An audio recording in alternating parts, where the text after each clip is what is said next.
நம்முடைய தேசத்திலே ஊழியம் செய்கிற ஜக்சன் ஆபிரகாம் என்கிற ஒரு தேவனுடைய மனுஷன். உங்களுக்கு அநேகருக்கு அவர் தெரிஞ்சிருக்கலாம். அவருடைய சாட்சியில எழுதும் போது ரொம்ப அழகா எழுதுறார். என்ன எழுதுறாருன்னா, அவர் ரட்சிக்கப்படுவதற்கு முன்பாக பல கோடி அவர் கடன் உள்ள ஆள். அந்த கடன் பிரச்சனையிலிருந்து அவரால் வெளியே வர முடியாதுன்னு அவர் நினைச்சிட்டாராம். கோடி கணக்கான கடன், அவருடைய பிசினஸ் எல்லாமே லாஸ் ஆயிருச்சு. இனி அவரால் கடனை முடிப்பேன் அப்படின்ற நம்பிக்கை அவரை விட்டு போயிருச்சு.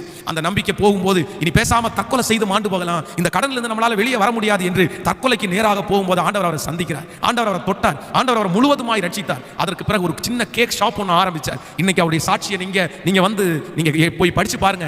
கோயம்புத்தூர் பட்டணத்தில் அவர் கிட்டத்தட்ட பல ஆண்டுகளுக்கு முன்பாக ஒரு கன்வென்ஷன் கூட்டம் வைத்தார். அந்த கன்வென்ஷன் கூட்டத்தினுடைய கிரவுண்டுக்கு நான் போகும்போது அந்த கிரவுண்டில் லைட் எதுவுமே கட்டப்படல. லைட் எதுவுமே கட்டலையே. டைம் ஆச்சு, எப்படி கன்வென்ஷன் கூட்டத்தை நடத்த போறாங்கன்னா, அவரே ஒரு 3 லாரி லைட் பண்ற மாதிரி ஒரு 3 லாரி, அந்த லாரியை 3 இடத்துல விட்டு அவ்வளவுதான், அதுவே லைட்டை கொண்டு வந்துருச்சு. அந்த கிரவுண்டே கவர் ஆயிடுச்சு. அது கோடிக்கணக்கான மதிப்புள்ள அந்த லாரி அது அவருடையது அப்படின்னு சொன்னாங்க. இன்றைக்கு ஆண்டவர் அவரை அதிகமாய் ஆசீர்வதித்து அந்த கடன் பிரச்சனையிலிருந்து வெளியே கொண்டு வந்து இன்னைக்கு சாட்சியாய் கர்த்தர் அந்த மனுஷனை நிறுத்தி இருப்பாரையானால், இன்றைக்கு இந்த சத்தத்தை கேட்கிற ஆண்டவருடைய பிள்ளைகளை உங்களை நிறுத்த மாட்டாரா? அப்ப ஏன் இன்னும் நம்பிக்கை இல்லாம இருக்கிறீங்க?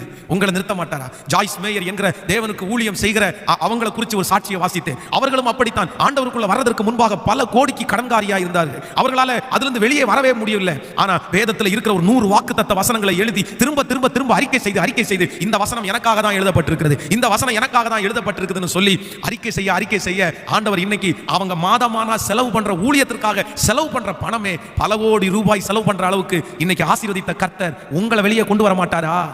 உங்களை வெளியே கொண்டு வர மாட்டாரா? நிறைய பேர் கடன் பிரச்சனையினால தற்கொலை எண்ணம் நிறைய பேருக்குள்ள இருக்குது.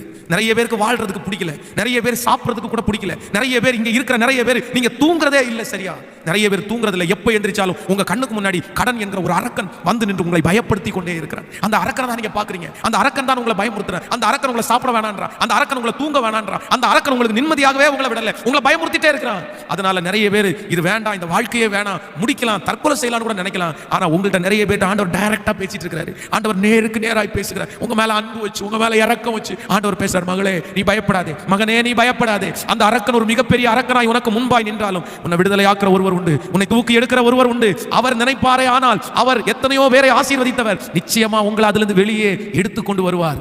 ஆனா இன்றைக்கு ஆண்டு 2வது நாள் கூடத்தில் என்ன எதிர்பார்க்கறாங்கன்னா, பிலீவ் பா, நம்புப்பா. நீங்க நம்பினாதான் ஓடுவீங்க, நீங்க நம்பினாதான் நீங்க ஜெபிக்க ஆரம்பிப்பீங்க, நீங்க நம்பினாதான் இந்த உபவாச ஜெபத்துல உங்களால சின்சியரா கலந்து கொள்ள முடியும். நீங்க நம்பல அப்படின்னா எத்தனை தான் உங்களுக்கு பிரசங்கம் பண்ணியும், எத்தனை தான் உங்களுக்காக ஜெபம் பண்ணியும், உங்களை அதிலிருந்து வெளியே கொண்டு வரவே முடியாது. சோ இன்றைக்கு முழுவதுமாக ஆண்டவரை நம்புவோம்.